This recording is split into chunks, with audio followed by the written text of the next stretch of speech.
Hi, my name's Christina, welcome to Kit Guru. We're looking at the ASUS ROG Strix Impact 2 mouse. $44.99. This mouse is a more affordable option aimed at esports gamers. So what does it look like? When you first look at it, there's two parts to the body. So we've got the left and right click, we've got the main body. All of those are made out of a see-through-ish black plastic.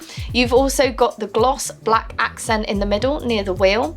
The wheel itself is rubber and it's got tiny little grooves in it as well to help with grip. On the sides of the mouse, there are grips as such, but they're plastic. They aren't rubber or anything else. The whole mouse is really quite the same material. There isn't really much difference apart from that mouse wheel. You've got the logo coming through on RGB, two small strips on the front of the mouse called pop-out headlights. So pretty basic look for this one. Underneath we have 5 PTFE pads and 4 rubber bungs covering the screws. There is a sensor in the small triangle inlay in the middle, and they've made an effort with the underneath, not too crowded as some of the other brands are, and the pads make up a nice little design. This mouse does have ambidextrous ergonomics, and it has been co-designed with pro gamers, so even though it is affordable, that is a plus. 75 grams, so that does make it a lightweight mouse.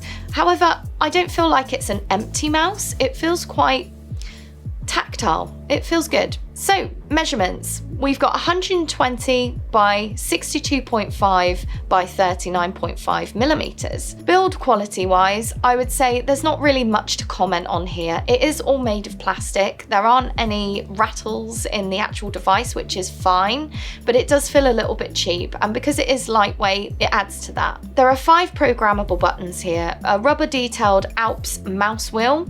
I would say that this is a very, very smooth mouse wheel. There really isn't very much resistance here at all. It just kind of slides around. The buttons are clicky, but not as clicky as some of the other mice that I've used. You guys might like that. The DPI button underneath is an on-the-fly DPI button, apparently.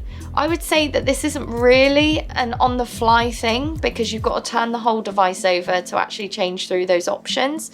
For esports users, obviously it will prevent accidental change, but really I would say this is not what I would call on the fly at all. There is the left and right click using a pivoted button mechanism.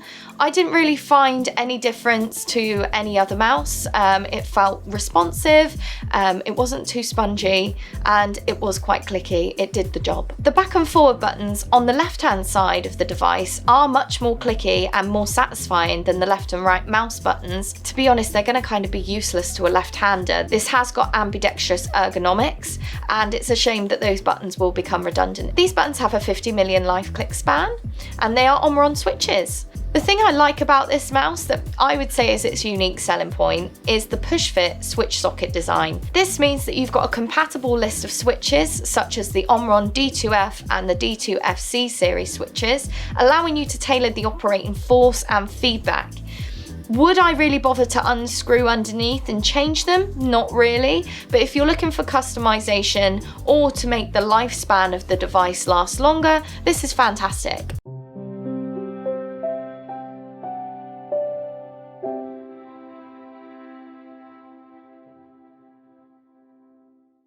Jumping over to the cord, a generic feeling rubber cable really.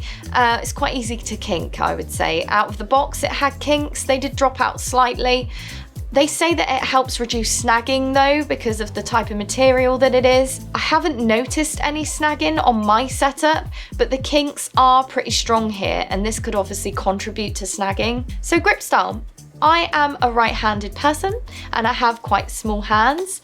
For small hands, being a long device makes claw uncomfortable, to be honest. I'm mostly a palm user anyway, but palm or fingertip really is best on this mouse due to its linear body type. There is no thumb or pinky support really, and I did find that on palm grip specifically, there was quite a lot of drag. This could impede on gaming such as first-person shooters, anything where you're trying to move quickly around because you're no longer gliding with the underneath of the mouse. Your fingers are actually causing that excessive drag. Let's move on over to the sensor then. Up to 6200 dpi optical sensor in this one with 4-level DPI switch for sensitivity adjustment. This tracks up to 220 inches per second. Native DPI without software is 400, 800, 1600 and 3200. I found these to be quite usable. They weren't too high and it wasn't really that low. I was somewhere in the middle when I was using it. And also from the research that I've done, most esports gamers actually use quite a low DPI, so that would probably explain why this mouse is aimed at the lower DPI levels. When you switch between these using the button, the corresponding colour will flash. 400 is red, 800 is purple, 1600 is blue, and 3200 is green. But after that, it will continue on the RGB profile you have selected. I don't really see the point of this. Unless you memorise the colours, you'll not really know what you're on, and also you'll probably forget where you were as it continues with the RGB profile you've chosen. 1000 Hz polling rate is really optimal, but the 30G max acceleration, you may love it or hate it, but this is what it can offer you. So I gave Rust a go with this one, and the movement was really smooth. The mouse moved across the mouse mat well, it was responsive. I wouldn't say there's really anything to shout about, but there's definitely nothing to complain about. And being a budget mouse, this is just what we would like to see. Customizing with ROG Armory 2, you can adjust the DPI settings here, performance, surface calibration settings, program and map buttons. You can customize your lighting effects as well as hardware stats during gameplay for data analysis. Again, this is another nod to the esports users. In the mouse tab, there are up to 3 custom profiles, which you can see all of the options for here. And in the buttons subheader, there is button configuration. When you click on a button to change it, you will see a drop down appear. Here you can change it to a mouse key, a macro, or even a keyboard key. If you're looking to remap a button to another key, you'll find that underneath there is another drop down where you can do this. The next subheading is performance. You can change the 4 native DPI settings here to anything within the DPI range. These can be changed using the underneath DPI button for quicker access. You can also change the polling rate, button response, angle snapping and acceleration and deceleration, which is really handy if you don't like acceleration, you can change that. The third subheading is lighting. Here you can change the type of pattern of your RGBs from static, breathing, reactive or colour cycle. There is a colour wheel and saturation and brightness to play with as well, so you can get exactly what you want. I like the fact that you can change the saturation as it adds a lot more colour options. You can also unsync all areas and have a different setting for each area. That is really nice. You can also make all of the RGBs either brighter or dimmer, or just turn them off completely in the LED brightness section on the right here. Moving on to the second tab, macro, this is pretty self-explanatory here. You can record your macros for various games and scenarios and either save or clear them using the buttons in the bottom. Next we have the sync tab. If you have more than one ASUS item connected, you can edit the RGB options all in one place here. Okay, so do you fancy yourself as a bit of a click hero? Then this tab is for you. This is the stats tab. Again, it's aimed at esports users, but it is really interesting information.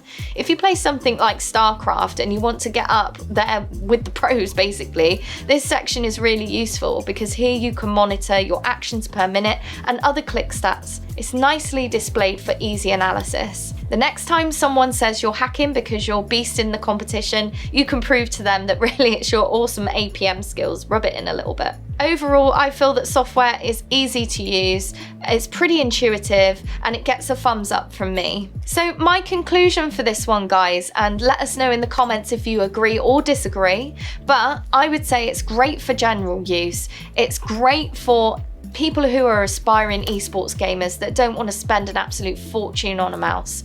I always have a low DPI setting, so the low native settings are fine for me.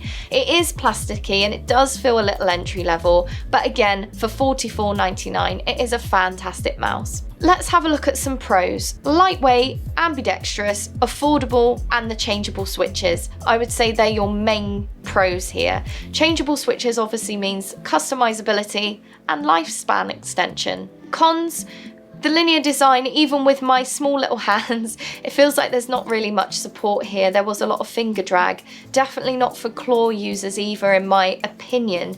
The material does make my hands sweat, and when you're in an intense game of something like Call of Duty or even Rust like we saw today, I was getting a little bit sweaty there. It does feel very plasticky, like I've mentioned all the way through, but again, this is a budget mouse, so I didn't really like the scroll wheel, if I'm honest. It was very easy to scroll too far and it moved very quickly, and there's no real customization for that. So you might like it because it's what I would call smooth and gentle, but for me personally, it was a con.